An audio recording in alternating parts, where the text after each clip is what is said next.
Bon, je veux d'abord par cette occasion exprimer notre grande satisfaction par rapport à l'initiative de nos amis des Marocains du Canada. Nous avons appris qu'ils sont en train de s'organiser dans un congrès, qu'il y aura des fédérations partout, réparties partout sur le territoire québécois. Et c'est une bonne initiative qui converge vers le même but que l'initiative qu'a prise le Conseil civil démocratique des Marocains du monde. Et d'abord, c'est pour répondre et rencontrer les revendications de notre communauté. Et puis, ce n'est pas rentrer en opposition par rapport au Conseil, au CCME. Non, je crois que ce sont des initiatives qui expriment la volonté des Marocains répartis partout dans le monde pour s'émanciper d'une tutelle qui devient de plus en plus lourde. Bien sûr que tout cela se fait dans le cadre du respect des valeurs sacrées du pays. Et aussi, on ne doit pas oublier que c'est le 10e anniversaire de l'intronisation de Sa Majesté et qu'il y a un problème majeur qui intéresse tous les Marocains, c'est la réussite du processus démocratique ou bien, comme on l'appelle maintenant, de la transition démocratique. Et notre rôle, c'est créer, je crois, les ponts et des relations pour appuyer et soutenir le camp de la démocratie au Maroc, le camp de la modernisation des droits de l'homme. Et finalement, c'est ça le projet de nouveau règne de Sa Majesté. Je vais juste poser une question. C'est-à-dire que ce que vous voulez dire, c'est qu'on peut faire vraiment ça à l'échelle plus mondiale au lieu de rester à l'échelle juste du Canada ou bien de la Belgique ou de la France. Nous, je crois que ça, c'est le but de toutes ces initiatives, c'est de converger vers une grande structure qui peut fédérer l'ensemble des initiatives et l'ensemble des bonnes volontés, bien sûr. Est-ce que vous pensez que c'est possible avec tout ce qui se passe actuellement? Moi, je crois que c'est possible, mais ça demande du temps et ça demande beaucoup quand même de sacrifices et du travail. Pourquoi? Parce que je crois la différence entre le Canada et, par exemple, la Belgique, c'est qu'ici, il y a des gens qui étaient des réfugiés politiques, par exemple. Il y a des gens qui ne sont pas rentrés au Maroc pendant longtemps. Il y a des gens qui appartiennent à des partis politiques. Il y a des gens qui sont engagés dans la politique locale.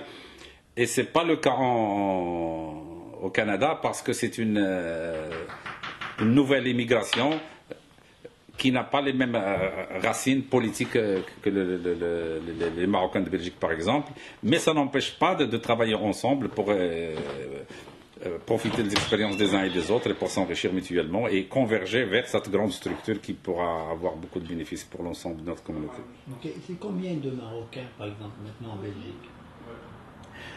Bon, les statistiques ne sont pas... Parce que maintenant, on ne publie plus les statistiques des Marocains qui ont déjà... Qui ont été naturalisés. Mais je crois, moi, si je ne me trompe pas, ça doit être ceux qui sont encore marocains, c'est entre 200 et 250 000 ou quelque chose comme ça. Plus, et je crois que le chiffre plus ou moins exact, ça doit tourner autour d'un demi-million avec l'ensemble de ceux qui gardent toujours la nationalité marocaine et ceux qui ont la double nationalité. Et si on fait un petit tour, c'est-à-dire quelle est la situation actuellement dans les associations en Belgique? Comment il est? D'abord, puisque vous êtes venu dans un pays fédéral, la Belgique aussi c'est un État fédéral, donc il y a la communauté flamande, il y a Bruxelles, il y a la Wallonie. Et ce n'est pas tout à fait le même modèle d'intégration et on ne se comporte pas de la même manière, je veux dire au niveau du gouvernement par rapport aux associations. Par exemple, comme vous savez, en France, c'est l'intégration républicaine, donc c'est presque de l'assimilation.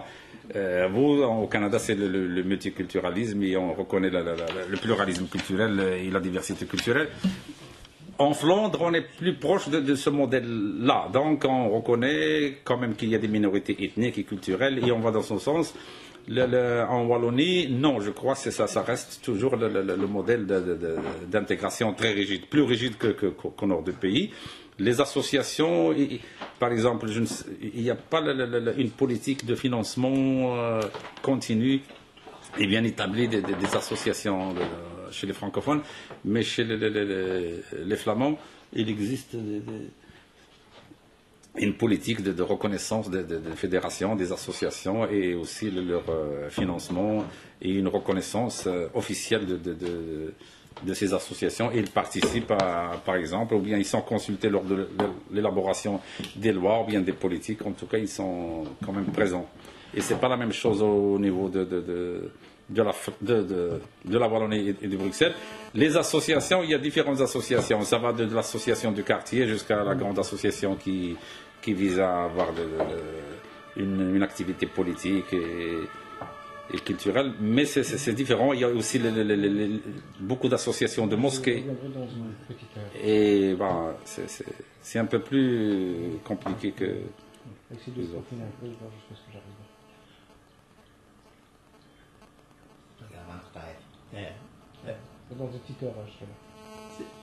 On voit que les Marocains sont très impliqués, par exemple, dans l'échelle politique ici, dans la société belge et tout ça. C'est-à-dire, et maintenant on est en période des élections. C'est-à-dire, j'ai entendu comme quoi il y aura moins d'élus que les dernières fois. C'est quoi les indications?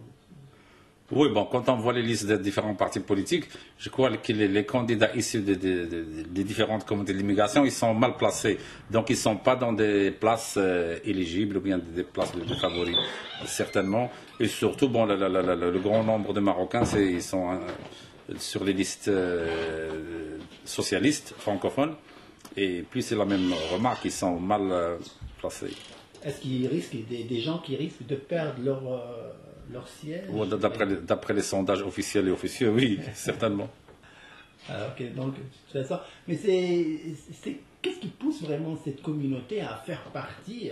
Pourtant, on dit que ce qu'on entendait, nous, les Marocains sont mal reçus ici. Quand on voit dans le Parlement belge, il y a beaucoup de Marocains, il y a une contradiction. Est-ce que les Marocains qui ont mal compris, ou bien c'est les Belges qui n'ont pas su... Non, c'est de la mauvaise foi. Je crois que le modèle belge d'intégration, à mon humble avis, sauf par exemple les grands modèles de multiculturalisme intégral, c'est l'un des meilleurs modèles en Europe, soit même chez les francophones ou chez les flamands. C'est vrai. Par exemple, on dit que c'est la remarque qu'il y a l'extrême droite flamande qui obtient, je crois, un grand score pendant les élections, mais le gouvernement flamand, au niveau des communes, il y a une bonne politique d'intégration, bien sûr, multi-ethnique, et qui marche très bien, et dont les cabinets ministériels, les parlements, les grandes associations sont financées. Donc non, je crois que c'est bien les gens qui veulent un petit peu tresser sur de la mauvaise foi, non. C'est un bon modèle. Bien sûr, c'est pas tout à fait l'idéal, mais c'est l'un des meilleurs. Il faut le reconnaître, il faut le saluer de part et d'autre, de côté flamand comme de côté francophone. Oui. C'est une dernière question. On dit qu'on remarque qu'il y a une baisse au niveau du transfert d'argent. Vous savez, la majorité, c'était les gens de Belgique, les gens de... C'était pas nous, les Canadiens. C'était pas nous au Canada. Alors, est-ce que c'est dû vraiment à c'est une volonté vraiment des Marocains qui veulent plus envoyer d'argent, ou bien c'est plus dû à la crise, même si c'était avant la crise, ce problème-là, comment on fait? Bon, je crois que ce virage a été déjà négocié depuis très longtemps. Bien sûr que c'est pas ceux qui ont envoyé de l'argent, c'est surtout la première génération. Maintenant, il y a une autre génération. Ils n'ont pas les mêmes attaches avec le Maroc, ils n'ont pas la même relation affective avec le Maroc et pas les mêmes intérêts socio-économiques que la première génération.